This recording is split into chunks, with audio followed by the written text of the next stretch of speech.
once again. This time, we're not doing basketball. We're doing football. I am joined by Matt. You can find him on Twitter at @belowaverage_OPS. We timed this out pretty perfectly. It feels like a good day to do football because, I mean, right off the top, Antonio Brown is at it again. I don't know how to explain what Antonio Brown did. Like, Vontae Davis retiring at halftime, he had the decency to wait till, like, a break and play. Antonio Brown, in the middle of the third quarter, just takes his pads off, decides he's done playing for the Buccaneers, which, if it were possibly anybody else, I think that would rule. That would be such a cool thing to do. Yeah, if it were any other player who did not have Antonio Brown's past, it would have been hilarious, especially given this is a team fighting for like a 2 seed. It's not a bad team. And apparently Tom Brady had no idea this had been going on the sideline, which I think makes this 10 times funnier because Brady basically stuck his neck out for him in New England. So many times. Like, it's like endless amounts of times. Like, oh my gosh, I don't even know where to start with this because being a Steelers fan, I watched this whole thing go down in Pittsburgh, and AB was doing this with a quarterback who was nowhere near the leader of Tom Brady, and I have no idea. Like, it makes me respect Tomlin on another level, honestly, just because of the personalities he was able to contain with AB and Ben and all of them, because this is like blow up number 7 for AB in like a 5-year window. Yeah, I mean, we almost had like a season of John Gruden trying to coach AB. Oh my God. Which we had Hard Knocks with them, I'm pretty sure. We did.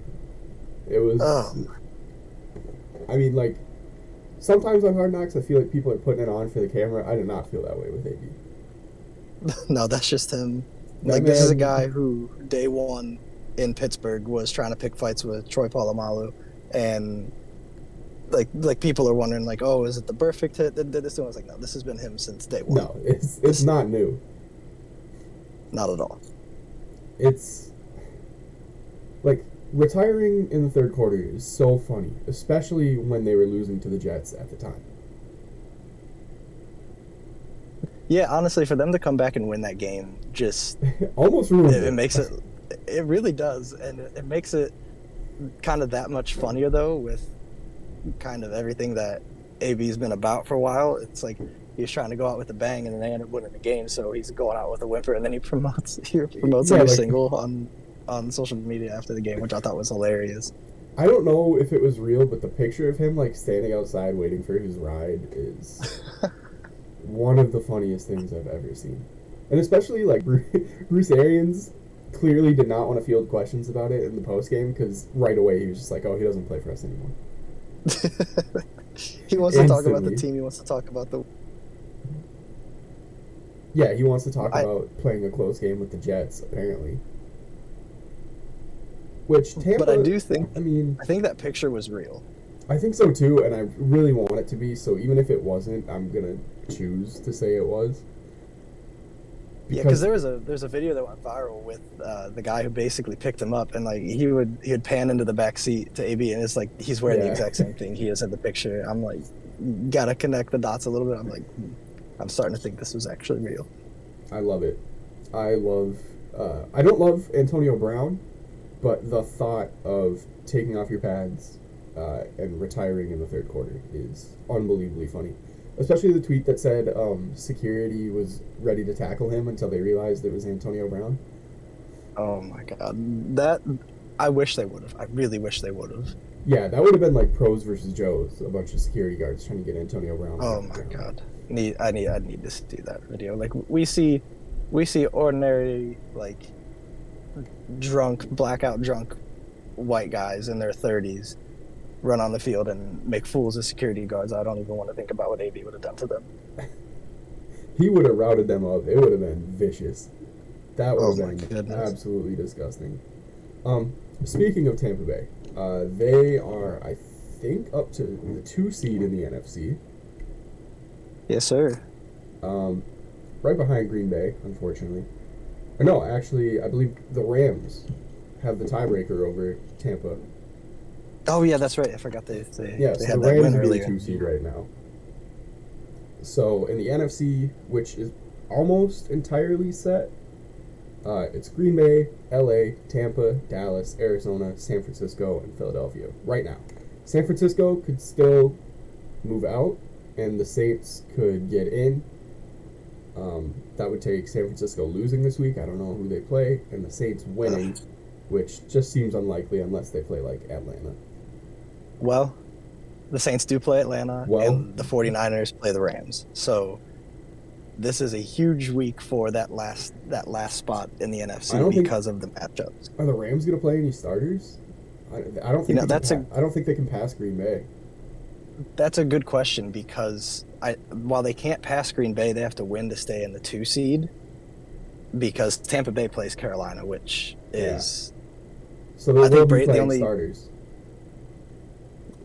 I honestly don't know. And I feel like that's such a big question with a few of these teams, whether or not they play starters because there's so many different seeding situations online. Because if you get the 2 seed, obviously the only team that gets that bye is the 1 seed now with the new format and everything.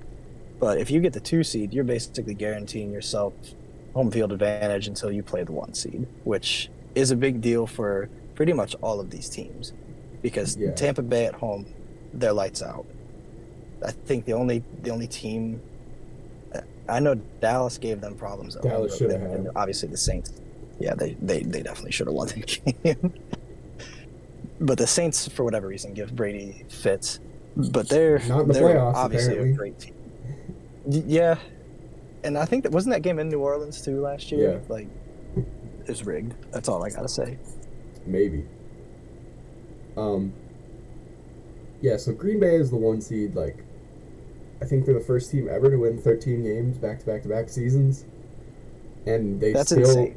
there's still nothing about the Packers that makes me think, oh, they're gonna win the Super Bowl. I just look at them, I'm like, oh, Their it's the same Packers team, defense, just the defense is better. e- exactly. Like they've had huge contributors defensively. Like Devondre Campbell stepping up has been massive for them. I still think probably the biggest difference maker on that defense is Rashawn Gary turning into this really good player off the edge that actually provides a lot of pressure, especially when they were without both of the Smiths this year. So like Rashawn Yeah, Gary becoming very good helps a ton. But their defense has definitely tapered off towards the end of the year. Like being one of 2 or 3 teams over the last half of the season to give up 20 plus to the Browns when the Browns are literally throwing you interception after interception is a rough look. their run defense is not great, No, it's very bad. and if they're playing a team like, I don't know that Tampa could exploit that, but like Dallas or LA or even Arizona, Yeah. Yeah, um, Arizona is and I think especially if they had to play like San Francisco, oh ooh, man, they that would is a bad be matchup for them. in a little deep. Yeah, and San Francisco, for whatever reason, always, always destroys Green Bay in the playoffs. Yep, I remember was it the NFC Championship game the year San Francisco went to the Super Bowl? Divisional, They I think. it was Mostert who went crazy on them and like it was never Oh, close. yeah, that year was the NFC Championship game. I was thinking of the Kaepernick game Oh my goodness, yeah. where he Like went off they on they them. just own them. They just Yeah, own the San Francisco Packers. owns the Packers, especially in playoff games for whatever reason. Um, so if we're looking at the matchups as they stand right now, Wild Card Weekend would have the Rams versus Philadelphia, which, like, all due respect to Sirianni for getting Philadelphia to the playoffs this year, that would be a massacre. Yeah. I I don't see a way Philadelphia generates offense against LA. They have to be able to run the ball and establish that immediately because you're not going to throw against the Rams with that group of wideouts. And Jalen Hurts. Yeah, that's not happening. But then again, Stafford has been throwing the ball to the other team inside the 20 pretty much each of the last 4 weeks. So who Yeah, knows? maybe. I don't know. I think that's like too much of a mismatch. I don't Yeah, think the Eagles are I think definitely at a Philadelphia disadvantage is in like pretty much every game. pretty much just happy to be there, and whoever they play will probably light them up. Um, Yeah, absolutely. then, as of right now, it would be Tampa and San Francisco, which I kind of like that matchup for San Francisco. Yeah, I don't hate absolutely. it. They could, if there's any team here that could probably get a lot of pressure on Tom Brady, it's probably San Francisco. Man, I'm seeing that matchup now, and I'm just thinking, wow, yeah, that could be a great first round matchup because I mean, who knows what's going on with Garoppolo, but even with Trey Lance, I still think they have a really good shot in that game. Obviously, the Bucks have a great run defense, but we've seen great run defenses against San Francisco in the past, and it has not mattered. So it'll be interesting to see what Shanahan would scheme up there. But defensively, I mean, if you can, pretty much everybody has thrown on Tampa Bay all year. Yeah, Like Zach I'd Wilson like to just thrown on know, Tampa Bay. I'd like to know what Tampa has for Debo Samuel and George Kittle. I mean, Ayuk is like good enough to make their DBs lose sleep at night. Like they're gonna be shitting themselves over Debo and Kittle Yeah, because that is a nightmare matchup for that team. I think that's a horrible matchup for Tampa Bay. I think Tampa is praying the Saints get in, honestly. Even with as much Yeah. trouble as the Saints give them, I think they would rather see the Saints than San Fran, especially the way they've been Oh, playing the last couple absolutely. months. And Like, then, sorry, you had more about that game? oh yeah. I mean, they held the Saints to what 9 points in that matchup where they got shut out. Like, I Yeah, definitely feel like if there's a matchup they want, it's definitely New Orleans. yeah. Um, which brings us to the 4-5 game, which is, as of right now, would be a rematch of a game we saw uh, on Sunday, Dallas against Arizona. Um, and you know they'll make a huge deal out of the stat that Kyler has never lost at Jerry World. Um, Yeah, he was very like 5-0 definitely. in high school, like 3-0 in college, something like that, and then 2-0 in the I NFL believe now. so. Um, Arizona's offense was annoying against Dallas, but I didn't think they were like dominant. But of course, they didn't have Hopkins or James Conner. Um, Yeah, I think that matchup will look a lot different just in terms of, I mean, especially now with Dallas, they're not going to have Gallup. Like, that's a nope. given. And they're like, Arizona's going to be getting back a fully healthy DeAndre Hopkins, Connor probably coming back off the heel injury.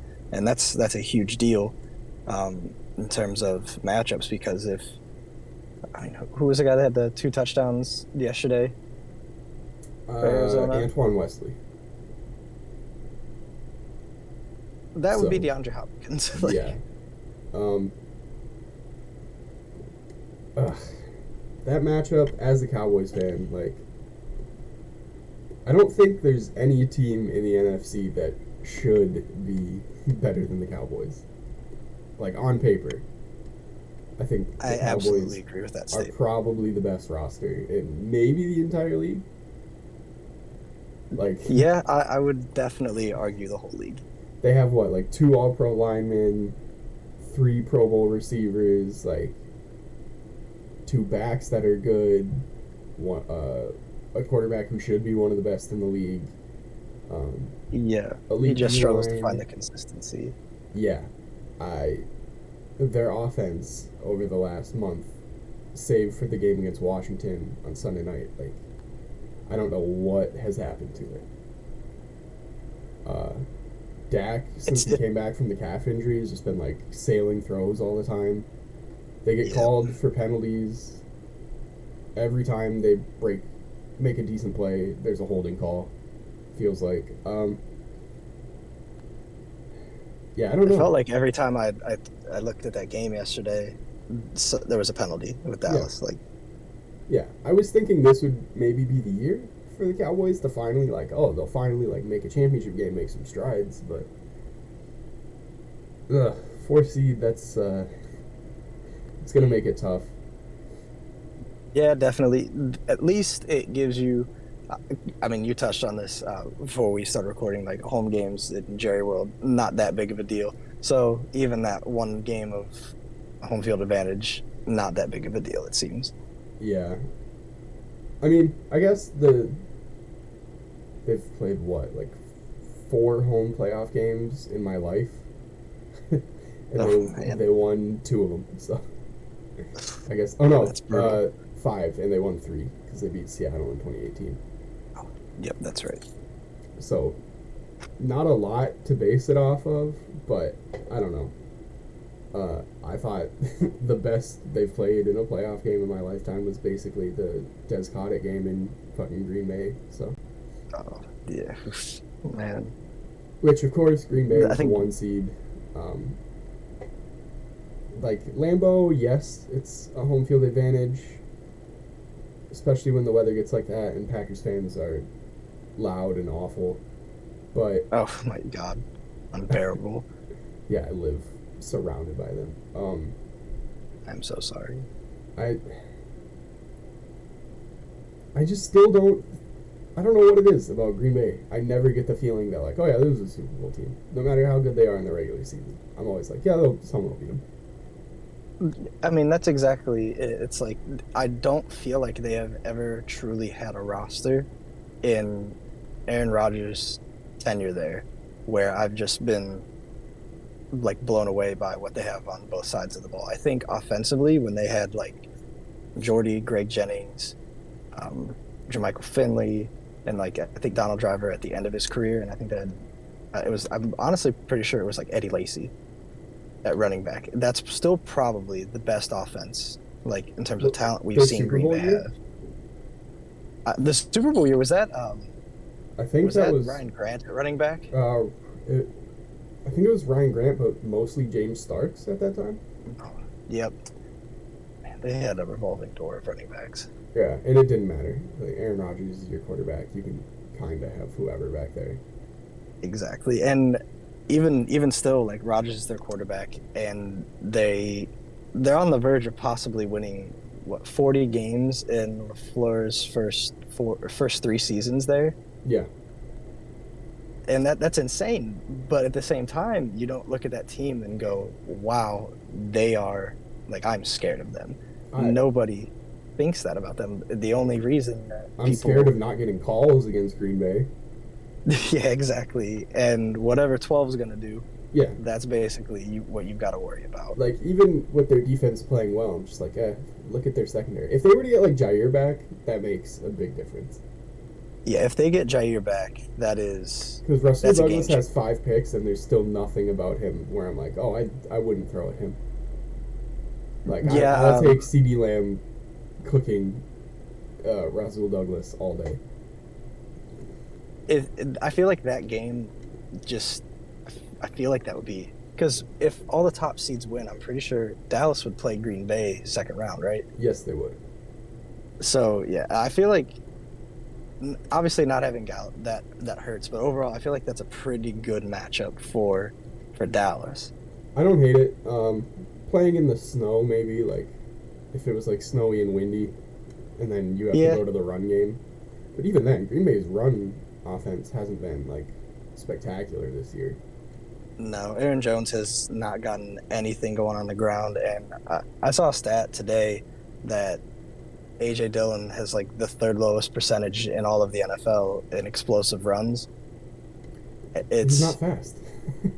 no nothing about that team um, overall just screams like they're going to dominate the NFC, and I think a lot of that has to do with the NFC is just really really good. At the top. But yeah, exactly, it's very top heavy. They're basically the SEC. Yeah, I mean, if you look at the AFC, which we will get into now, they are like all the way down. Like the 13 seed in the AFC is 7-9. It's a mess. Yeah, and is that because the AFC has a lot of really good teams, or they have no really good teams? I am leaning more towards just seeing who their one seed is, I'm leaning more towards the second option here. They have a team with, you have Tennessee, who has missed Derrick Henry for bulk of the season. AJ Brown's missed crucial games. Julio Jones has been an awful trade, and defensively they're either Swiss cheese or they step up and play really well like they did this week against Miami. But like, this is by far the worst year Tannehill's had in Tennessee, and I feel like a lot of that has to do with the line's not been great and the weapons around him have been horrible. But yet, all they need to do is win this week, and I believe they play Houston. So like, all they have to do is beat Houston. They're the one seed. Well, Houston Like, how beat the them hell did last that time they happen? played. Yeah, that's a really good point. Like, nothing about the AFC is nothing about it scares me, except Kansas City. Yeah, I think even if Tennessee gets the one seed, they are like a divisional exit. Like, I don't know. Like, they beat Kansas City and they beat Buffalo this year, and I still just don't see it. Yep, and I think Like, maybe will they get Henry back? Maybe.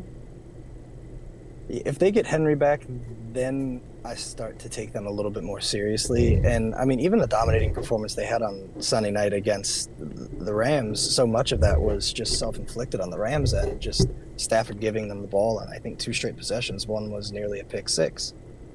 Yeah, It's I looked up and I was like, damn, Tennessee's the one seed. Like, when did that happen? it felt like 3 weeks ago they were in like a very surefire battle with the Colts for who was going to win that division, and then Indianapolis has kind of fallen off a little bit, and now all of a sudden the Titans have strung together a few wins, and especially this week, a great win against a surging Miami team. Yeah, they And kind now of blew them out of the water. that's the worst I've seen Miami look really since that losing streak, and even then I don't think they ever looked that bad. No. Tennessee just But wasn't having it. I think this week eliminated the Dolphins from the playoffs entirely, It did. which is all the talk about them coming into the year. That's definitely a bit of a letdown. Yeah, 8-8 with where I thought they would be this season is a little bit disappointing. I thought they'd for sure be ahead of New England. I feel like everybody did, and like looking back at it now with how we've seen this season play out, it's like, wow, like you actually thought it was like, yeah, I think that was a pretty universal take. Well, I thought New England had a terrible offseason. Which I still kind of stand by, except for Judon. Yeah, I mean, because their biggest offseason signings were 2 tight ends. Yeah. People were like, oh, they're going back to the Hernandez and Gronk days. It's like, no, they're not. They had Tom Brady, and neither of these guys, none of these tight ends are as talented as Aaron Hernandez or No, not Gronk. even close. No. Like, Hunter Henry's good, too, but he's not Gronk. It's not I mean, the same thing. if Hunter Henry's not scoring a touchdown, I don't know if he catches passes. Like, no matter who the tight ends are, rostering 4 tight ends is ridiculous. Or like 5 or however many they have. I mean, but now look at them. They have a chance to still win the division should Buffalo somehow self-implode against the Jets. Which maybe. I mean, Buffalo has shown that they are capable of anything this year. Absolutely. I mean, they basically were playing with their food with Atlanta for 3 quarters yesterday. And I don't almost remember found a way a to game lose. this year where Buffalo has just, like, stepped on somebody's throat. No, not at all. I think Kansas Nothing City comes was to the mind. only time. Yeah. I mean, they blew the doors off Kansas City. Speaking of Kansas City, they are the 2 seed. I thought they were for sure going to finish with the 1 seed, and then they lost to Cincinnati. I think KC would really like to be the 1 seed and get to play all their games in Arrowhead. But I still think they're probably the best team in the AFC. At any Yeah, given and I time. don't know if it's close. Quite frankly. And their defense is still not good. No, the defense the defense, it definitely, because there was that string of games with basically before this week where they were playing as good as any defense in the NFL, and I'm sitting here like, there's no way this is the same defense that we've been watching since the start of the season, because I mean they're getting cooked early on in the year, and then the whole thing was the defense couldn't stop anyone. Mahomes couldn't figure out too high, and Mahomes has figured out too high to basically a level above everybody else in the league, and the defense started playing well. So everyone's like, "Oh my God, Kansas City's back!" And then the defense comes out and just gets destroyed by Burrow and Jamar Chase this week. And now I don't know if my confidence in them has shaken, but it's definitely back with the defense where I was week one. I kind of like just looking at that defense on paper. It's like, okay, this is not a great defense. Like their top edge rusher is still Frank Clark, who's incredibly overrated. Yep. Like Nick Bolton's good. Tyrann Mathieu's obviously good, but their other safeties, I think they're still putting Sorensen out there to get cooked. Sorensen yesterday was responsible for, I think, Jamar's second touchdown. It was a really long touchdown, and he tried to make an Ed Reed play. Yeah, and there's still a little bit of that from early in the season where like there was like a compilation of Tyrann Mathieu looking incredibly disappointed in Sorensen. And that's kind of still there in their defense.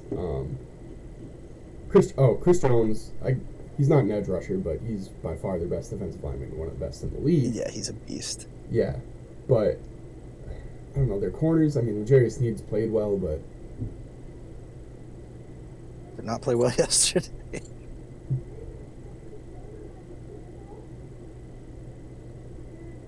Hold on, I'm going to have to cut this part because someone is downstairs yelling.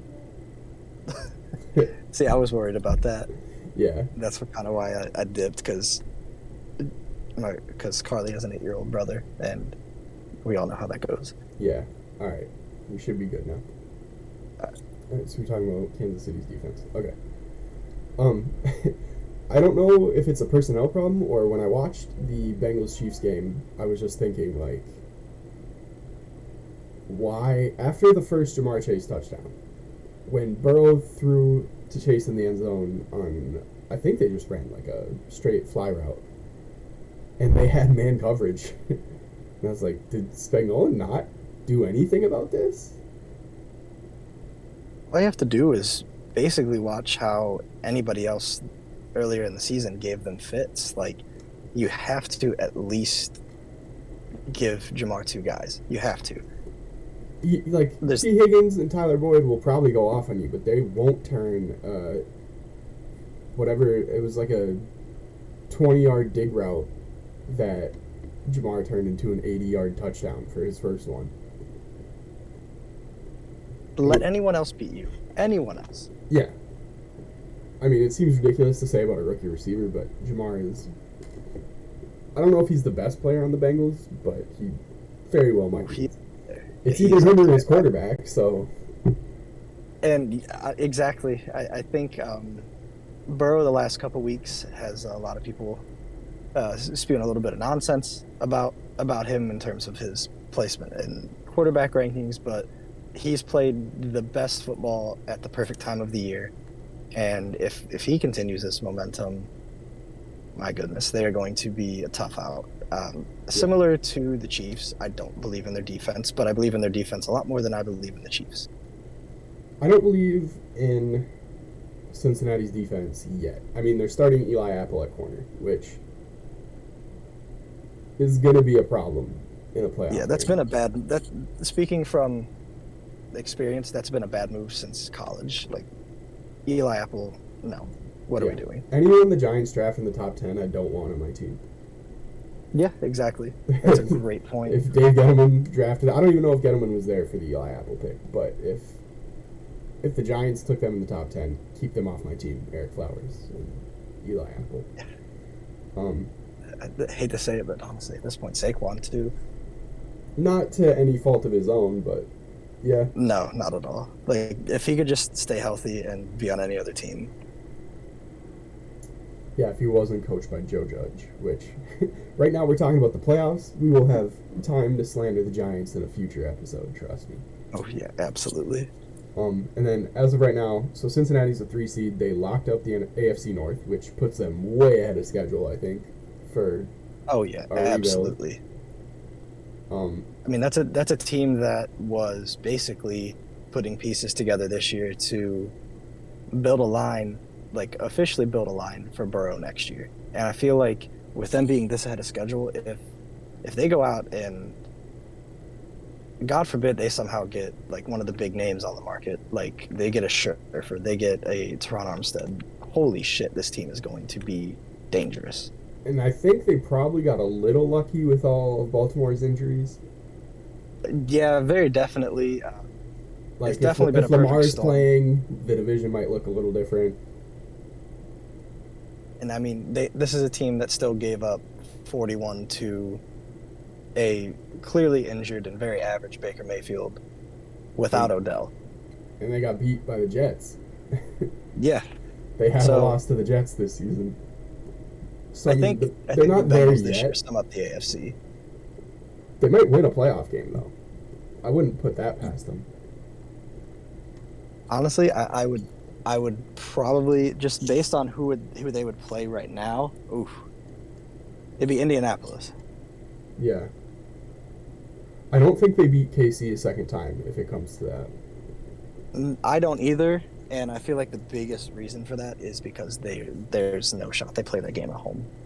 No, it would be at Arrowhead, and as much as I love Joe Burrow, I don't see that one happening quite yet. Yeah, I think in the Mahomes era, the only quarterback to beat Mahomes at Arrowhead in the playoffs is Brady. Yeah, that kind of tells the whole story. And then when we go to the 4 seed, that's whoever wins the AFC East will probably have the 4 seed, whether it's Buffalo or New England. Buffalo holds the tiebreaker, but they have to finish their business this week by beating the Jets, which you would think they will, but who knows with Buffalo. Every time I watch It seems Buffalo, with Buffalo, it's weather dependent. yeah, and I really just like when I watch Buffalo this year, I start to doubt what I thought about Sean McDermott before the season. Yeah, I'm right there with you.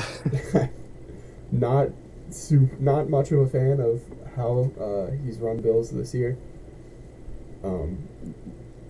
This if is kind of- possible. I almost think they underutilize Josh Allen. Yeah, they absolutely do. They really do. Like I get that his passing became great, but he's also, other than Lamar, probably the best quarterback with his legs. Yeah, I've definitely.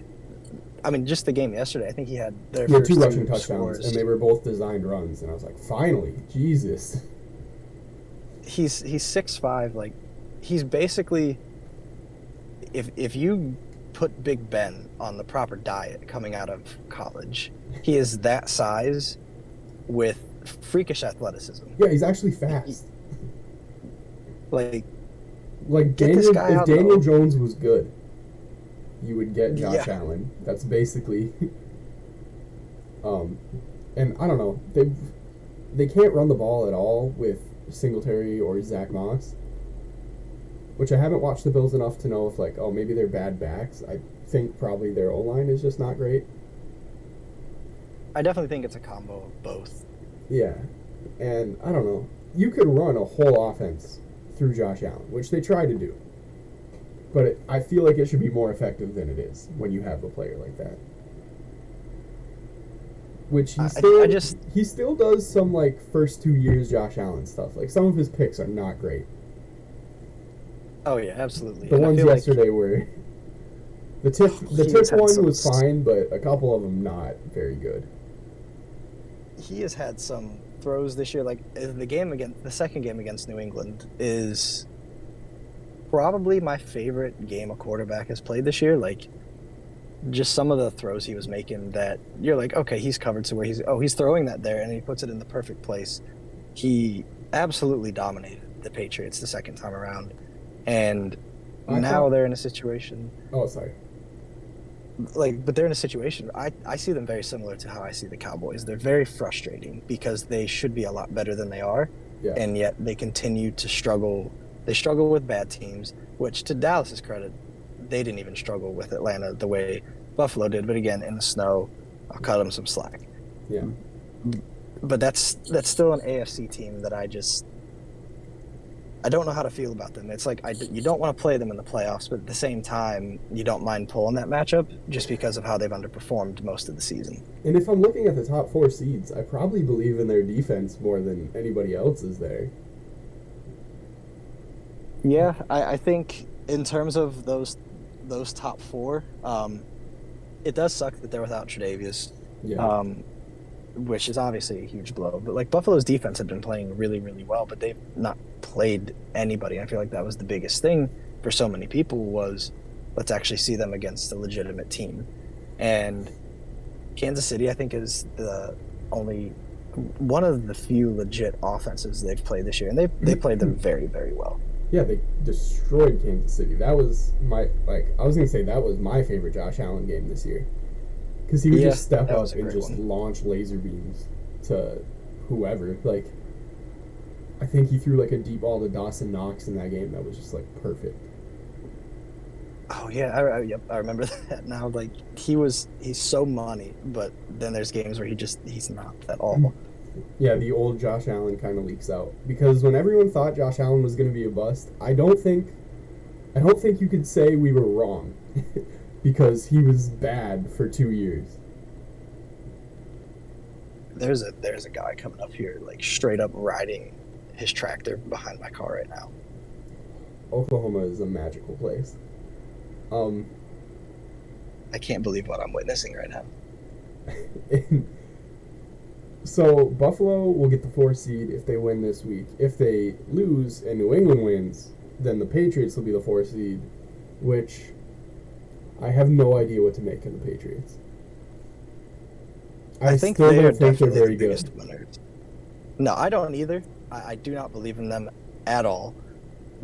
But should they still, like, even them being a double-digit win team now, given everything that happened last year, they trade Gilmore, like, this is, like, regardless of what happens in the playoffs, a massive win for that team and for that franchise because they've got their quarterback, who, by all merits, they're still easing in to the role. They're still not asking him to do much. I mean, to put it lightly, they've got guys. They're pulling guys out of target, and they're rushing for 100 yards, which is the Patriot way. That's all they've ever done.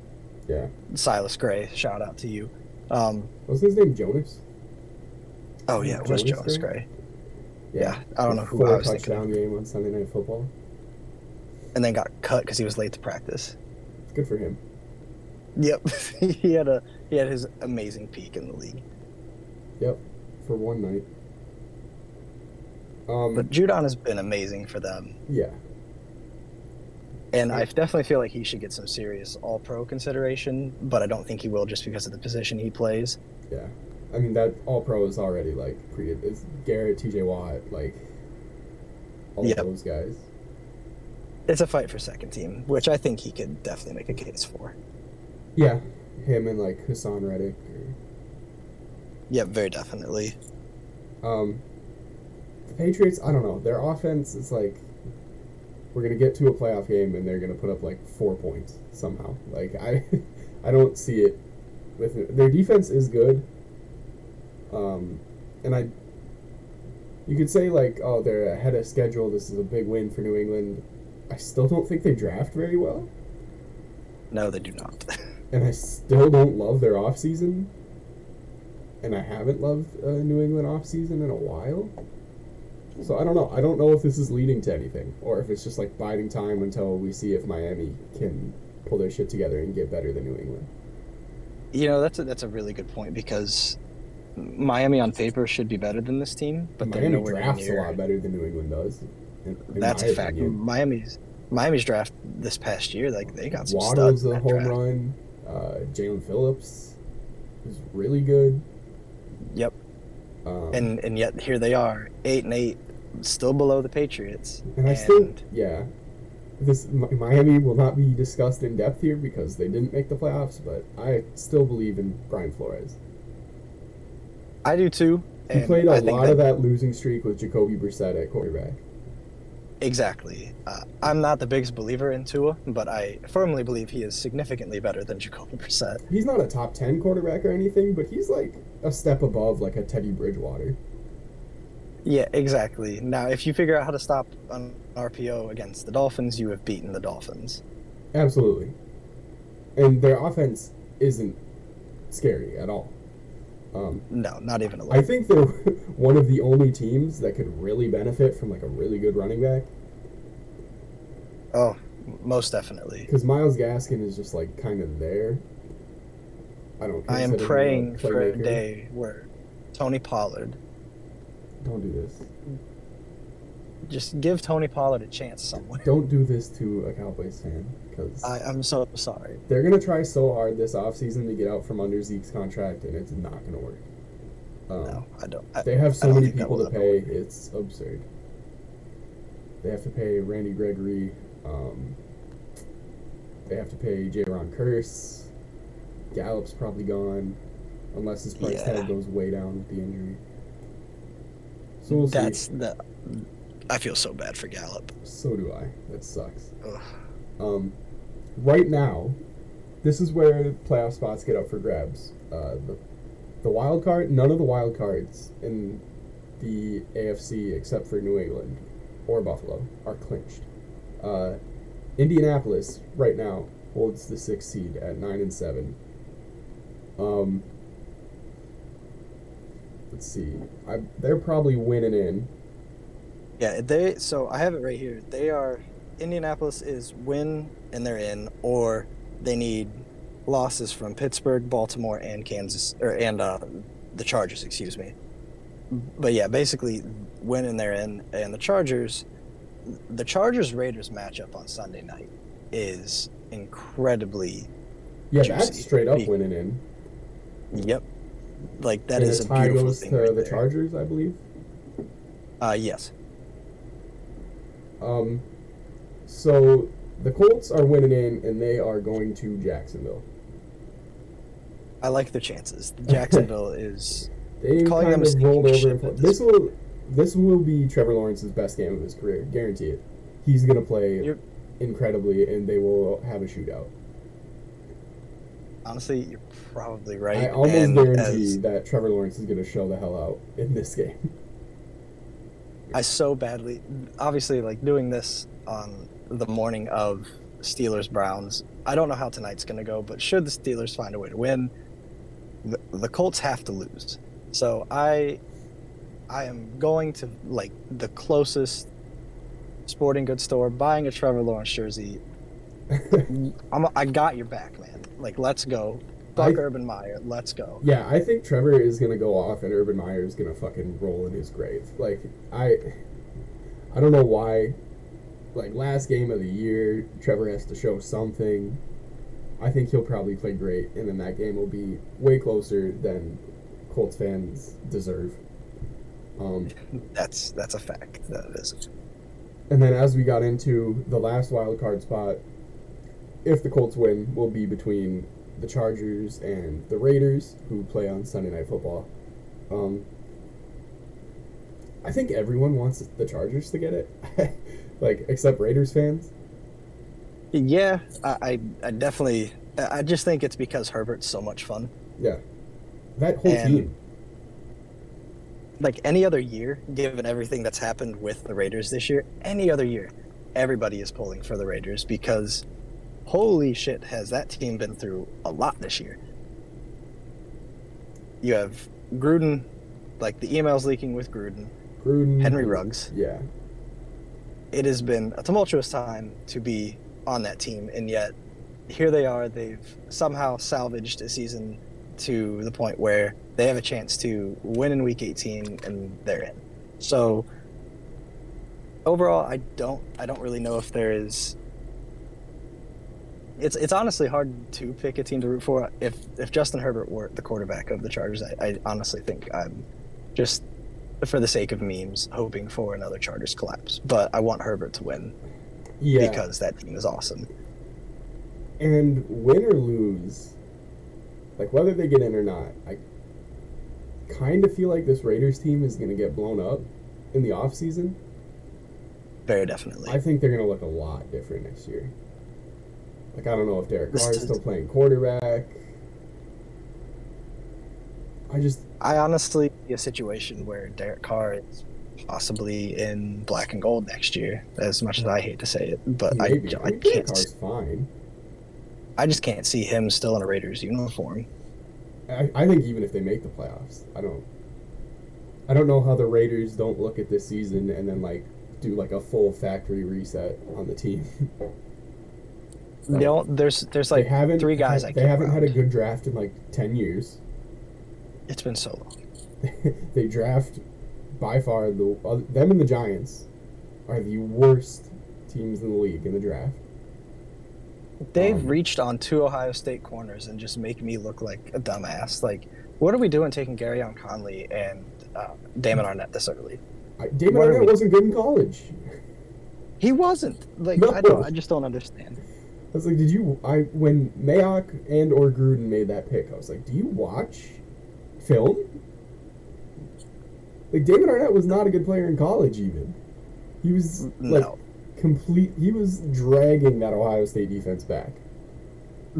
Like, there's two other corners at Ohio State that I have seen do similar things to what Damon Arnett did, and one of them was still a first round pick, and that was Eli Apple, and the other one was Sean Wade last year.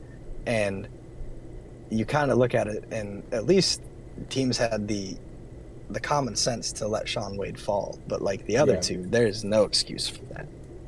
yeah. And then like reaching for Alex Leatherwood, who I like Alex Leatherwood, but they picked him at like 17th. Yeah, that was The not the best the reach move. for Cleveland Farrell, who I don't even know if he's still in the league. Yeah, they've had so many bad drafts in a row, and You'd Derek have to Carr think getting by virtue of John Gruden not being their GM anymore, or like not being in charge of personnel decisions, like their drafts will get better. You would have to think, they have to. I mean, but like, it's like you. It's mostly because there's no way they could get worse. No way. but you've got Mark Davis in charge of your coaching search, and it's like, what are they? What can they really do here? Like, I don't think they're gonna go out and Yeah. make like a savvy move and get some up and comer like Staley, anything like that. No, I They'll can't probably see just the retread Raiders doing someone. that. They'll make a Buck Showalter hire, Maybe it'll be like like Marvin Romeo Lewis. Crennel, because a lot of You people have know, said that like Mark Davis is gonna just like try and save face, and he's not gonna hire a white coach. And I was like, oh, I'll believe it when I that's see it. that's a good point. Yeah. I don't believe that at all. I don't think Mark Davis has that type of awareness, situational awareness. No, he does not. He is a rich white man who has inherited everything from dad. There's no No, way he understands any of that. Adam Gase is getting another job. Oh my That's gosh. all I'm saying. Marcus Mariota, I'm so sorry. I don't even think Mariota's there next year. For his sake, I hope not. I think Like, they just flip it. They draft like Matt Corral and like deal with what happens next. my God, Matt Corral is going to be. There's two options if that happens. We've got a Tim Couch situation because he is going to be dead in 6 weeks, or we are looking at a Raiders dynasty on the cusp where we have Rich Gannon 2.0 because the Raiders don't know how to do any other way. Nope. If they don't luck into a franchise player, like they're not getting one. No, not at all. And it disgusts me that Hunter Renfrow is on that team. He deserves better. Hunter Renfro's so sick. He should not be that good, but he is No. nasty. It makes no sense. We are in the golden era of white wide receivers. Oh my goodness. They've never been I mean, better. I mean, all well, due respect to Wes cut- Welker, they have never Not been even better Wes than they can put are these right numbers now. up. No. So there's technically two Does more Cup need teams. 134 Something next like week that. to break the record? Something like that.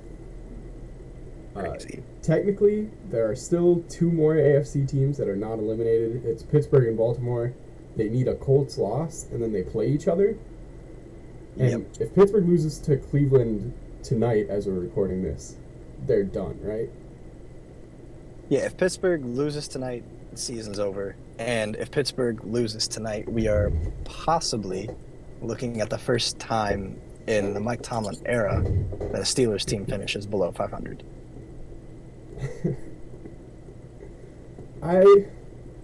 It's rare that a team can like fall apart this hard, and I put almost no blame on the head coach. I think if anything, people give Tomlin credit. Well, because he won 7 games with, I think, the worst starting quarterback in the league. Yeah, it wasn't close. Talk about Jared Goff all you want. He's better than Ben right now. Yeah, I will take Goff over. I'll take Goff. I'll take Ben. Foles. I'll take Daniel Jones. Please give me someone at least on the level of Derek Carr next year. I need it. I can't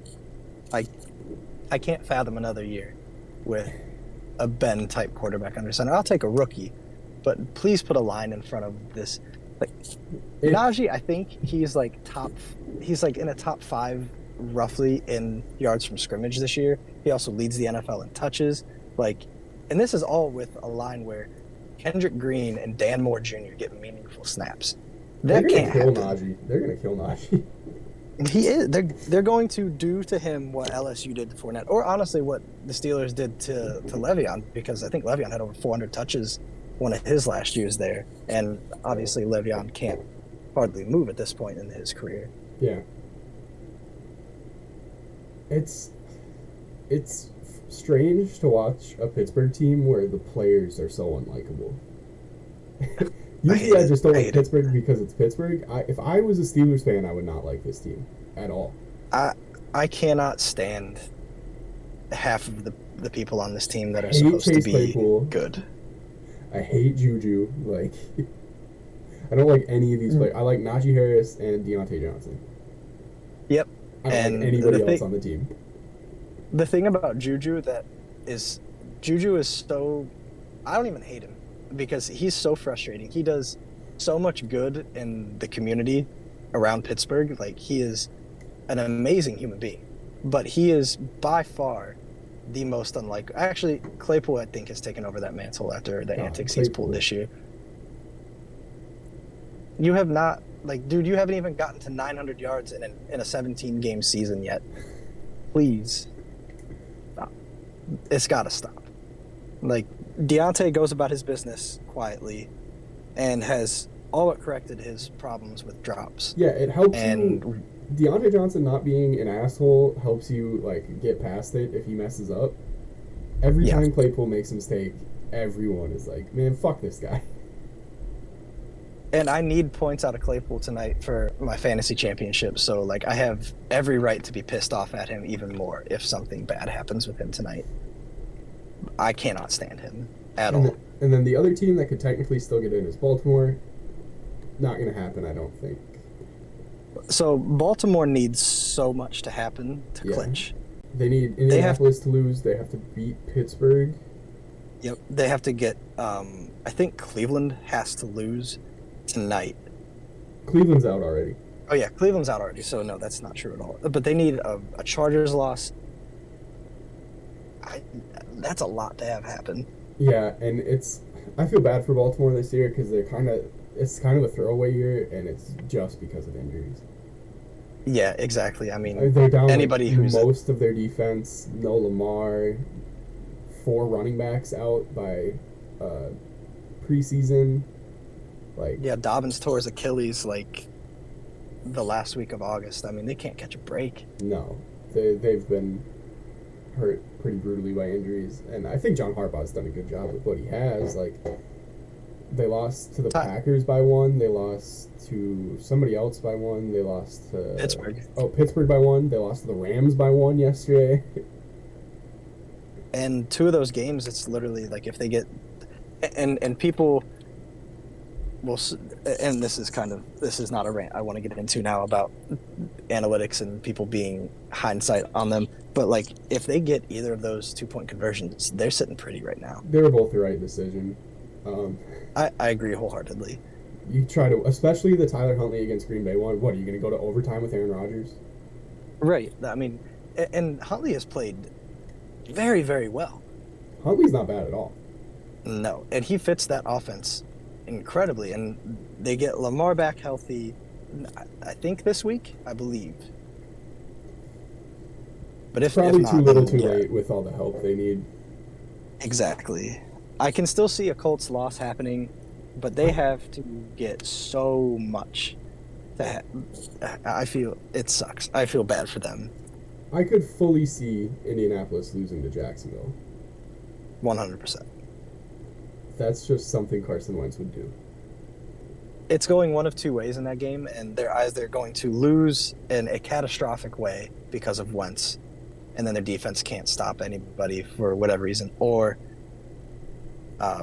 Jonathan Taylor's rushing for 175 yards with 2 touchdowns, and the game's over by halftime. Yeah. I hope there's some drama just because that would be hilarious, and I want to see Trevor Lawrence do well. Yeah, absolutely. And being a Cowboys fan, my hatred for Carson Wentz is incredibly strong. I didn't even think about that. Yeah, no, I can't stand Carson Wentz. The fact that it was ever a debate on whether Wentz is better than Dak is like so insane to me. I'm very glad to admit that I'm on the right side of history now. I definitely was not in 2017, but that is okay. Yeah, Wentz had 13 very good games. It's like, okay, well, show me when he's actually playing better than Dak. Exactly. Like that ball he threw up yesterday to Ty, that should have been picked, and they should not have been in a situation where they even had a shot to win that game, which they didn't. Like, I'm never going to believe in Carson Wentz. No. I've liked almost everything Frank Reich has done in Indianapolis. Did not love the Carson Wentz trade. No. Handing the Eagles a first-round pick for that guy. That is unbelievable to me. And there was a point in time this year where it's like, oh wow, this is actually going to work out in favor for both teams. Wentz actually doesn't look terrible, and then he played very well against Arizona, but he's just too volatile to even put a little bit of faith into for the playoffs. Yeah, no. So that wraps up all the teams that could make the playoffs still, which is like half the AFC, and the NFC is already wrapped up essentially. Yep, pretty much. So, speaking of the playoffs, we're going to talk about college football a little bit. Not a ton, because bowl season is pretty much over, except for the national championship, which everyone expected. It's Georgia and Alabama again. Big shocker. Yeah. I don't want to just straight up say it, but I think Bama's going to win by a lot again. I don't see anything different happening. They have such an advantage at quarterback that it's so hard to even think about picking Georgia in this game. And we saw it on full display in the SEC championship game. And I want to put investment in the fact that Alabama had to win that game to get into the playoff, and Georgia was win or lose, they were in regardless. So maybe they weren't. But again, I don't buy into that even a little bit, just because of knowing who Kirby Smart is as a coach. He's never going to let anybody take a game off like that. I hate that narrative because, sure, Georgia didn't need to win to get in, but how bad do you think they wanted to keep Alabama out of the playoff? Exactly. They wanted that so bad. I still don't know if have they won an SEC championship under Kirby? Because of Alabama? I don't think so. They haven't beat Alabama since 2007. Yeah, that is. I think that predates Mark Richt. Good Lord. Yeah, they don't beat Alabama, and it's lining up for this to be the game where they finally get over the hump. They win the national title, and I don't think they're gonna beat Alabama. Still, I just don't. I don't know. I don't know what meaningfully changed about Georgia that would make me think, they can do it. I don't necessarily think anything about them necessarily has changed. I do think we're going to see a few different things schematically from them, Probably. and obviously, and They, this will they be can't let Manny's last Jameson game. Williams do that again. No, you have like, granted, they don't have the corners that Cincinnati has, and Cincinnati more or less did everything that they could against Alabama to win that game defensively, and we saw exactly who Desmond Ritter was as a quarterback on a national stage. And I hope teams in the NFL see this, and he shouldn't be anything before a day 3 pick because he let them down so bad. He did, and the play calling was not very good, I didn't think. No, it wasn't great. They played way too Because conservatively if you're trying to upset Alabama. exactly that it set in early with me when they kicked that field goal early on. It's like they don't know how to beat Alabama. No, and I don't want to say they're happy to be here. It's just they've never played a team like this. No. Like, the formula time and time again to beat Alabama has been shown to be just like, you have to get an insane, like a disproportionate amount of big plays. Yeah, absolutely. You're not going to sustain drives against a defense full of 5 stars. No. And then probably Alabama's worst running back in a very long time, probably since Bo Scarborough, quite frankly, rushes for almost 200 yards. Yeah. This is the most beatable Alabama team in a long time. And here they sit at 1 loss, playing for a national championship again. I hate it. The defense is just pretty good. The running game is not great. Their offensive line is okay. But they have Bryce Young. Yeah, and they have Bryce Young and a timely pass rush with the best edge rusher in the country. Yeah, which is a shame. I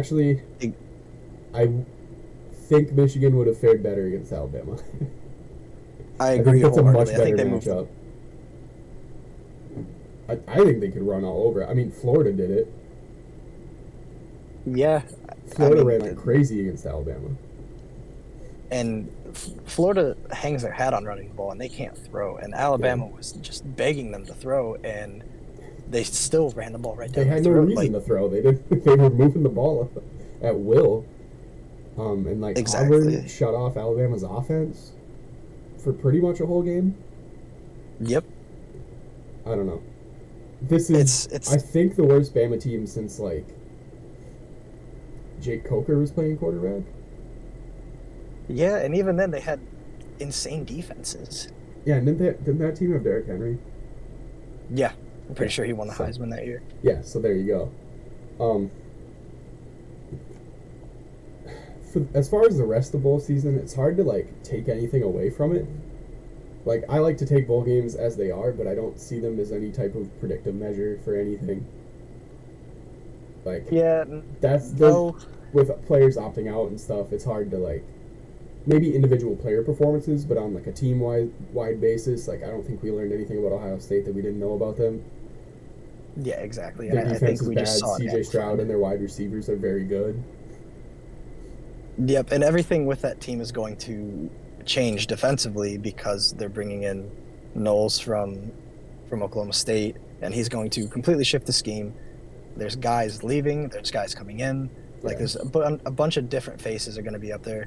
Sawyer and Tui Molau are going to get way more snaps this year. Well, this coming season. Overall, there's no excuse for that defense finishing outside at least top 15 in the country next year. I definitely think next year, I genuinely think if they can get the scheme in, everybody buys in, which, I mean, it's Ohio State. They're probably going to buy in. Michigan's also going to be very good next year, and arguably I think I would definitely say they're going to be a year more experienced. They're losing a lot of guys, but they're bringing in more talent. Not as many as you think. The main thing they have to replace Hutchinson and Ojabo, which is not possible. Not possible. I don't think any team could replace 2 probable top 10 NFL edge rushers at the same time. I mean, look at Ohio State. Ohio State has been doing their best to find a Chase Young adjacent replacement for basically now 2 seasons and they can't. They can't. It doesn't happen. No. And like Ohio State, they churn out in a large part because like guys just want to go play for Larry Johnson, but they churn out defensive linemen and edge rushers like it's nothing. It's an assembly line basically, and even still, like you'll still have your duds come across, which we saw glowingly this year because Zach Harrison is awful, and it's a defense overall that I think just there's no way it doesn't improve. Because there's no way they let Michigan run the ball on them the way they did this year. I can't see it happening. Something would have to change. Like, they can't... If they're going to lose to Michigan, they can't do it in that way again. You can't get embarrassed. Like, I don't care what the weather was. Stroud was still phenomenal. The defense could not stop anyone. I love the weather excuse, like it doesn't snow in Columbus, Ohio. Exactly. We've had ugly games in the past. C.J. Stroud's from California. Kate McNamara's from Nevada. Exactly. It's the same thing. It makes no difference. The excuses are rampant, and that's how it's always going to be in a rivalry game. Like, Michigan wanted to run the ball. Ohio State is Travion Henderson. Exactly. And we don't need to run the ball if we don't want to. We have the best quarterback in the country, not named Bryce Young. Yeah, Travion was the best running back on the field that day. It didn't matter. Nope. If your defense can't stop anybody, and I feel like we really see it amplified so much now, how much the trenches matter at every level of football. Well, that's the thing whenever like a group of 5 team does make a leap and they have to play like Georgia or Alabama. It's like, well, they can't block these guys. Exactly. I mean, look how undersized Cincinnati was up front defensively, and they got... This is the worst Alabama rushing team. Alabama's defensive line is not good this year. Like, they're not great. It's not like Jonathan Allen, Quinnen Williams, like... I think Michigan could have bowled them over. Yeah, I definitely think so. Like, you would have been relying a lot on linebackers who have been inconsistent all year in the middle. Yeah. And like, Toa has big tackle numbers, and it's because his defensive line sucks. Yeah. Like, for an Alabama line. Ohio State legend, Henry To'oTo'o. Man, there's so many pieces that were almost at Ohio State. Jameson Williams, To'oTo'o, Joe Burrow. God. And I don't think they can complain much about Burrow, though, because they had Justin Fields. So. Yeah, exactly. Like, oh no, we had the best quarterback in school history. Well, I mean, granted, that's being pushed right now, but... yeah, he had the best quarterback in school history. However, the quarterback that transferred out had the best season in college football history, which... What are you going to do? Yeah, who saw that coming after his junior year at LSU? Exactly. Wasn't Matt Canada his offensive coordinator his first year at LSU? Like, yep. I understand now, Joe. Yeah, I understand this. Matt Canada's so bad. I don't know how he got an NFL OC job. In Pittsburgh, no less. Yeah. So, for the rest of the bowl season, like, I don't take much stock in it. Like, people are like, oh, Michigan lost 5 straight bowl games. Like, bowl games don't matter unless it's the playoff. Exactly, and pretty much people gave Michigan a fighting chance in this game solely because of how they beat Ohio State, how they beat Iowa, and how Georgia lost. Exactly. Georgia is still a generational defense. Exactly, and Georgia has... I want to give their defense a lot of credit because they have played 4 offenses, in the top 30 in college football in EPA per play this year. Tennessee, Kentucky, Arkansas, and obviously Alabama, who blew the doors off of them. Tennessee is probably my favorite, like, mediocre team in college football this year because Hendon Hooker should have probably gotten a little bit more talk in the Heisman race than he did. If they won more games, he would have. Yeah, exactly. Like, he was incredible. He had the most efficient season in the history of Tennessee. They had By the way, Peyton Manning went to Tennessee. I'm sorry, can you repeat that? It cut out a little bit. By the way, Peyton Manning went to Tennessee, and Hendon Hooker had the most efficient season.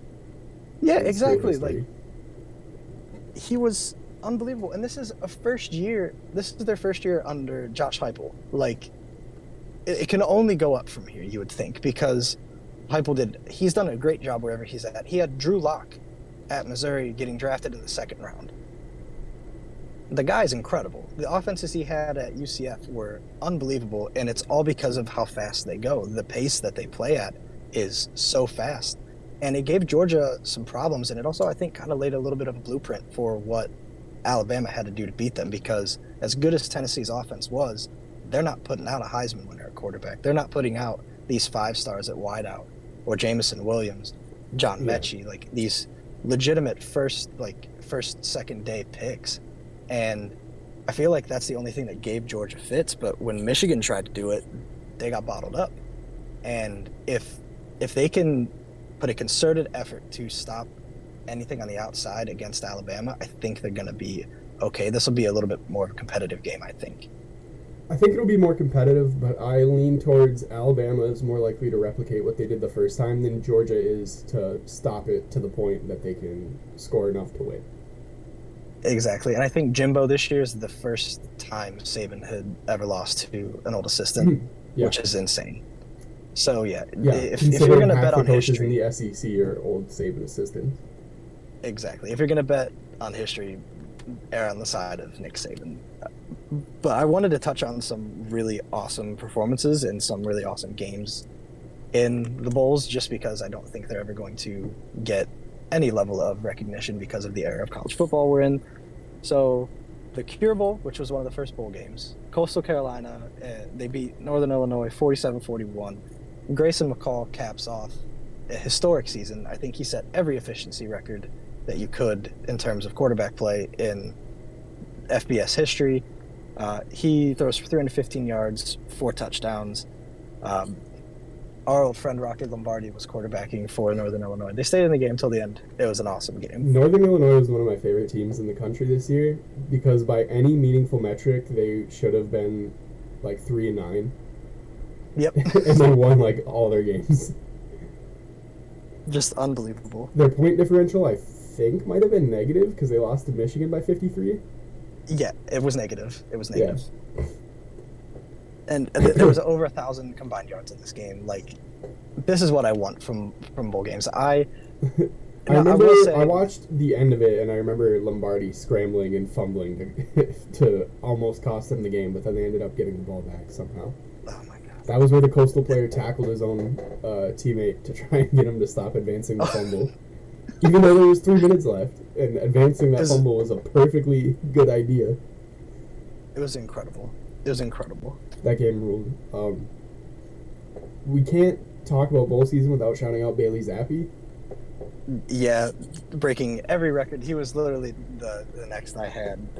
He breaks the yards record, breaks the touchdowns record, which, if that doesn't sum up the era of college football we are in right now, offensively, I don't know what does. Joe Burrow's records. And those records were set 2 years ago. And Burrow had an extra game because he made it to the national title. Exactly. And against much better competition, mind you. That LSU team played like every team in the top 10 that year. Yeah, I remember Burrow going like on the road to beat Alabama that year, beat a damn good Auburn team at home, and still setting all of these records in the span of that is insanely impressive. But that's not to knock what Bailey Zappi did, because whether it's Western Kentucky or he's at Alabama, what he did this year is amazing. He's just throwing dimes out there. I mean, I can't. His name is escaping me right now. But their top wideout, I think he broke Justin Jefferson's catch record for most catches in a season. It's Jarek, and I can't think of his last name. I'm gonna look it up. Yes, please do, because that's gonna bother me. Yeah. But I have such a soft spot for any like Group of 5 quarterback. Jareth Stearns, that's his name. Yes. Any Incredible Group of 5 leader. quarterback that puts up numbers like that, I have such a soft spot for it. Like, oh my god, absolutely. Like any Colt Brennan type, like they always rule. If you put Bailey Zappi in a Mike Leach offense, I think he would have a stroke. Oh my god. Mike Leach is going to be asking him to throw checkdowns, and Zappi's just going to be zooming the ball down the field. Like, it's incredible. Speaking of Mike Leach, let's not. He got decimated in their bowl game against his old team, Texas Tech, 34-3. And I've never been, like, outside of watching Ohio State win the Rose Bowl, I don't think any other game result made me happier. And that says a lot because Michigan lost to Georgia. I mean, And it's just like, fuck Mike Leach. Like, to every depth of hell, fuck Mike Leach. He is the worst. 34-7, Texas Tech won. Good Lord, they got destroyed. Mike Leach's air raid putting up 7 points against Texas Tech is so funny. It sums up everything about Mike Leach and his time at Mississippi State, which I don't think will be long, solely for that exact reason, is they bring in Mike Leach to run his air raid there, and Will Rogers leads the SEC in completion percentage, yards, but his efficiency metrics are about as mid-pack as it gets because they don't run the ball. Welcome to Mike Leach.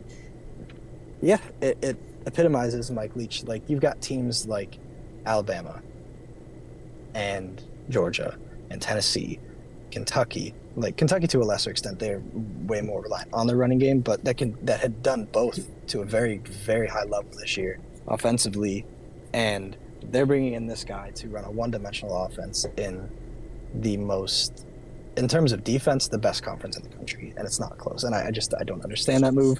So it's always great to see Mike Leach lose. We'll never. And he's just an asshole. He's not a great person. He's horrible. Like, yeah.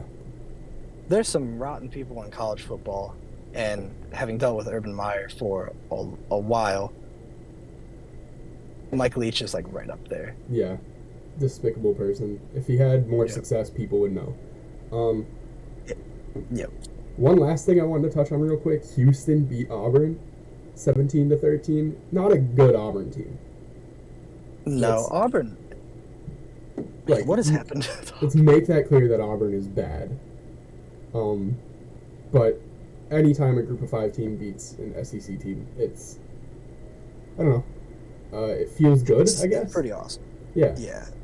Did Auburn... Like, if it weren't for Cincinnati... Did Auburn lose Houston to UCF a couple years ago? Am I imagining that? Or did they win that game? Yeah. It was the year that people were clamoring for UCF to get into the playoff, and UCF went in and beat Auburn in that bowl game that year. Yeah. It's so nice to watch that, though. Like, obviously the group of 5 will never be at the top. Like, they'll never touch, like, Alabama or Georgia. But to say that they can't compete with, like, the SEC is... The SEC is good at the top. Once you start... Like, it's Kentucky, like, the 4th best team in the SEC this year? And they almost lost to Iowa? Yeah, an Iowa team that I think you or I could quarterback. I think so, too. I'm better than Spencer Petras. Like, good Lord. Yeah, that Iowa team was... Iowa's a different They were a second-ranked team. We'll need a long conversation about Iowa on a future episode because they are so interesting to me, and that they're in a position where they're never going to advance past where they are, and half the fan base is cool with it because they're Iowa. I'll never understand anything about that team. It's like, you guys are allowed to criticize your head coach. You're allowed to criticize how he recruits. I promise. I'm an Ohio State fan. We recruit better than any team above the Mason-Dixon has ever. And I still complain about it. I promise you're allowed to. Yeah. Like, this is a school that has churned out talents like George Kittle, Noah Fant, and you wouldn't know that they played for Iowa because they threw to them like maybe 5 times. Yeah. And it's so... There's such a... They are one of the most frustrating... For many reasons, I think one of my favorite college football games of all time was when Iowa put 55 on Ohio State that year. Oh my God. I'll never understand how that game happened. I think that's what turned Urban Meyer into the Joker. Like, he was already a bad person, but I think he really flew off the deep end, giving up 55 to a Brian Ferentz offense. Oh my God. I mean, it was back-to-back years with that in the Purdue game. I wanted to die. Yeah, at least that Purdue team, it made a little more sense why, like, oh, like Rondale Moore is ridiculous. They have a decent passing, like they have a decent quarterback. Yeah, exactly. Iowa, I can't remember. I'm like trying to remember good Iowa quarterbacks. And like the only person that comes to mind is like Ricky Stanzi. Ricky Stanzi, yeah, Nate Stanley wasn't good. They've never had good quarterback play, and the funny part is they always have a great defense. Like this Just year, white dudes off the farm, and they're always amazing. Like even their DBs. exactly. Like, and it makes no sense. Like they have DBs who develop so well over their 4 years, some of them 5, at Iowa that they end up being really good pros.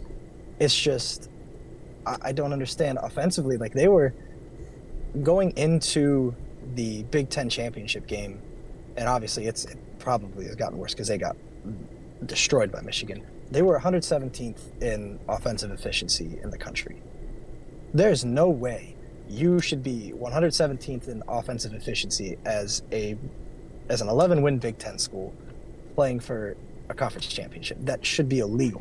That's an issue with the Big Ten West as a whole that we will get into at a different time. One last thing, real quick, before we get out of here. Kirk Herbstreit and Desmond Howard on Gameday the other morning. Oh, good Lord.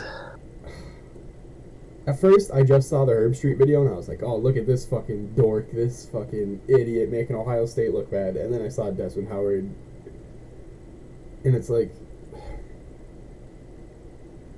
What are we doing, guys? Like, cool, kids can now make money off of their name, image, likeness. None of that money's guaranteed. They still don't make guaranteed money in a multi-billion-dollar industry that you guys make millions of dollars off of every single year. So my whole thing with especially Herbstreit, that pissed me off the most, is I've never liked him. First and foremost, never liked him. He can never decide if he wants to be overly critical about Ohio State or just love Ohio State way too much. He can never figure out his medium. He never does what's actually on his mind. And this is a guy so privileged being in the spot he is. So privileged. It's for him to say something like that. You're probably one of the worst quarterbacks in Ohio State history. At least Desmond Howard was a good player. Yeah, Desmond had an iconic moment in the Super Bowl. He won Super Bowl MVP. Exactly. Like, Desmond at least has something to hold his hat on. So, from his perspective, it just sounds way more out of touch than it does from Herbstreit's perspective. From Herbstreit's perspective, it just sounds like pure jealousy. Because this guy couldn't make a dime off playing football at any level because of the rules that were in place at the time with the NCAA, and then he was nowhere near good enough to even go play professionally. Like, he was half the quarterback Craig Krenzel was, which says a lot about Kirk Herbstreit. And he has the audacity to come out and say these kids are complacent and that they have attitude problems and they don't care about the game anymore because they make money and they want to transfer and they want to sit out.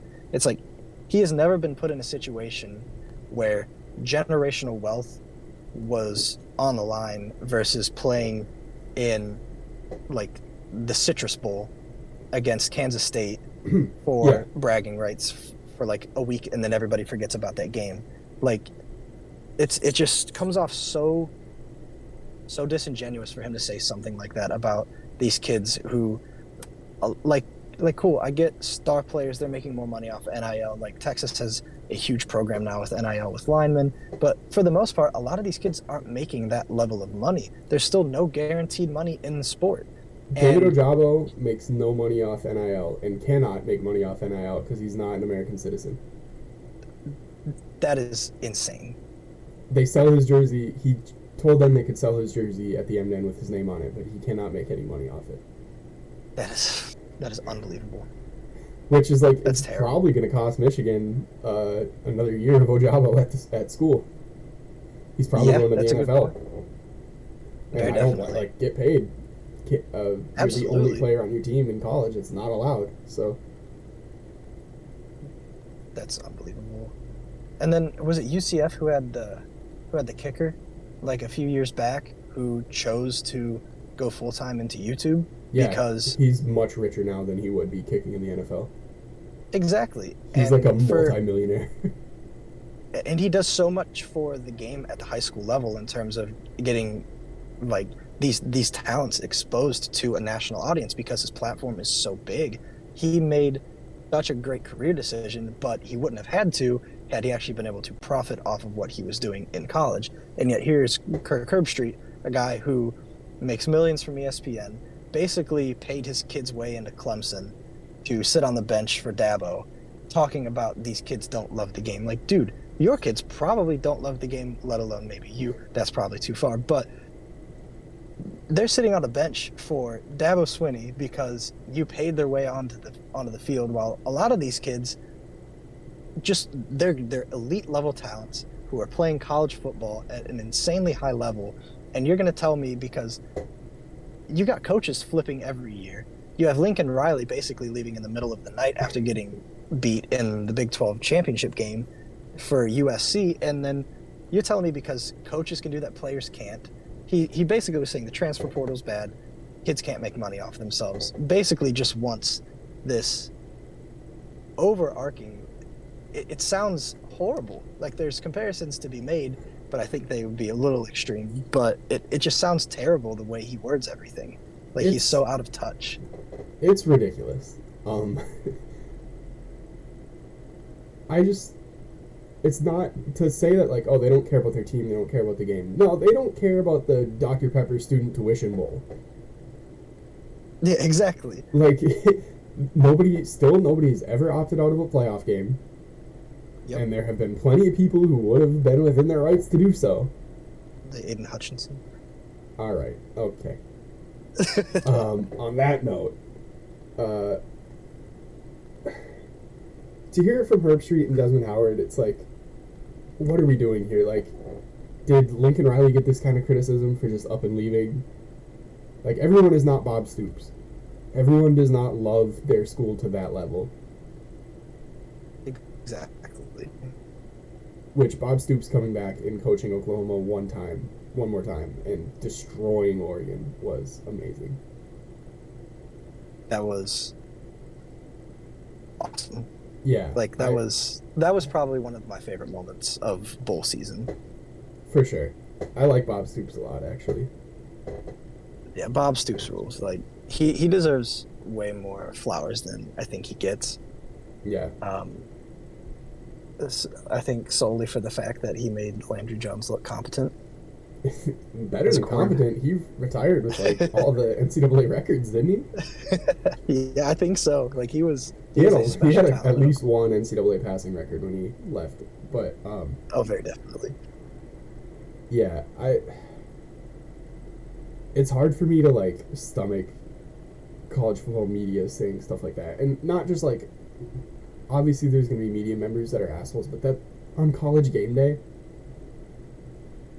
Yeah, exactly. The biggest platform the sport has, and the top College people Game who Day cover the sport. College Game Day, the morning of the Rose Bowl, like the morning after a playoff game. Like, people are watching that don't usually get up and watch Game Day. And this is what you're poisoning their brains with. Because it's still an another point is I don't think any bowl game has gotten worse for not having. Like, sure, if Kenny Pickett and Kenneth Walker played, the Peach Bowl would have been better. But, like, who gives a fuck about that game anyway? I mean, exactly. And then you have a situation with Matt Corral, who basically he comes back out on the field on crutches because of an ankle injury, a very severe ankle injury, that could do serious damage to his draft stock. Pickett's backup, like, destroyed his shoulder on the first drive of the game. It's just, how can you watch these things happen and still have that take? Jake Butt tore his ACL in a very meaningless Orange Bowl, and I remember that. Oh ruined his NFL career. He tore his ACL like 2 more times in the NFL. He was like the top tight end recruit coming out that year and everything. Yeah, he would have been a first-round pick easily. Jeff Hyrman was the same way. Yeah, it's happened, and it's a game that it's such a false equivalency when people are like, well, why don't people opt out of regular season games? It's not the same Yeah, thing. I don't get that. No, it's not at all. Those games go on your record. Like, people are still scouting, they're still building a scouting report at that point. Exactly. But also, Exactly. there are players that opted out of the whole year. I mean, look Both at Jamar Chase. He didn't play at both all the last year. offensive and defensive rookie of the year are going to be players that did not play their last year of college. It's remarkable, Parsons and I'm did pretty not sure play at Penn State his last season. Sewell opted out, I do believe. Yeah. Rashawn Slater opted out. Like, these are guys who did not play in their bowl games, and they are legitimate, like, all-pro contenders. I think Sewell's the only one that's, like, maybe a notch below, but he still played a damn good season. Yeah. And we're sitting here talking about opt-outs. It doesn't matter. Like, what are we doing? It's been 5 almost years always a since- good decision. And, like, Ohio Like, State had a bunch of opt-outs, and the Rose Bowl kicked ass. So they should probably be thanking Exactly. the opt-outs. And now you have guys like Marvin Harrison Jr. and Emeka Egbuka who are getting on a national stage earlier than they probably thought they were going to, and they absolutely deserve that shine. And like Jackson Smith and Jigba, now he's set himself apart from anyone else coming out of the class next year at If wide receiver JSN sat because out of this next game. year, I would not blame him. No, I wouldn't either. He's And made his frankly, case. I don't know. Like, obviously, him not playing next year would suck. It'd be like not having Jamison Williams in any other season at Ohio State with the numbers he put up at Alabama this year. Yeah, but Ohio State knows a lot about not having Jameson Williams. Exactly.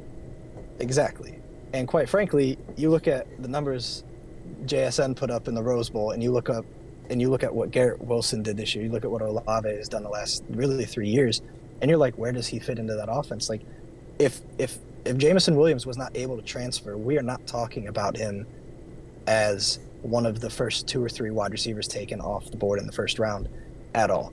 And it is such, like, the transfer portal is such a great thing for college sports that so many people just need to understand why it's in place. It would And be it's like if I were to use like a specific Michigan example, like I fully expect Cade McNamara will transfer, and it would be so unfair to him if he had to sit out a year. exactly. I fully expect him to be on his way out, and it's like it's so unfair. The old system was so unfair to players, and it still is, but it was worse. Exactly. They at least have a little bit of. They finally feel like they can actually do what they want now without major repercussions at every step.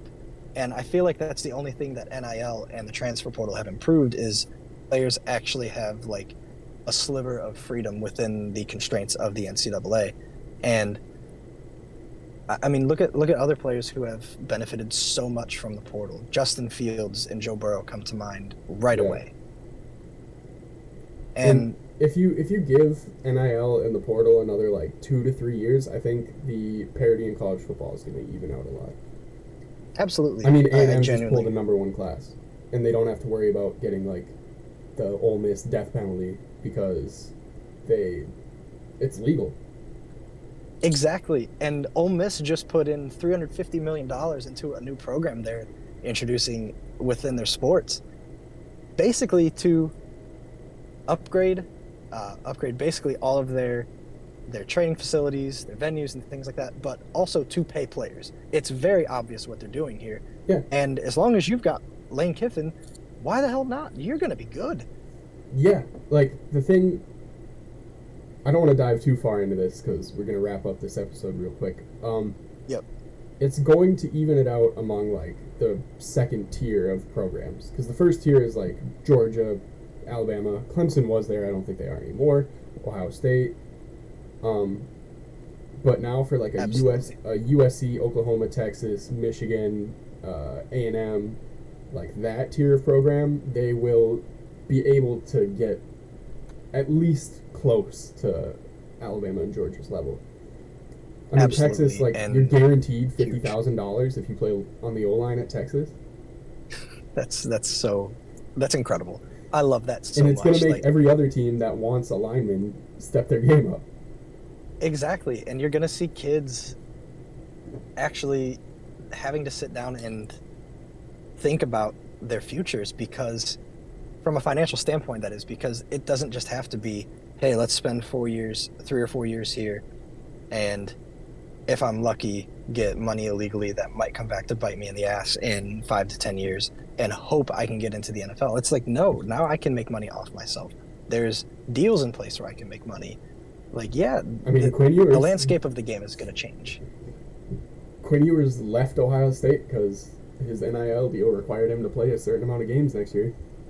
And I think it's for $1 million. Yeah, I would transfer too, I think. Shit's crazy, yeah.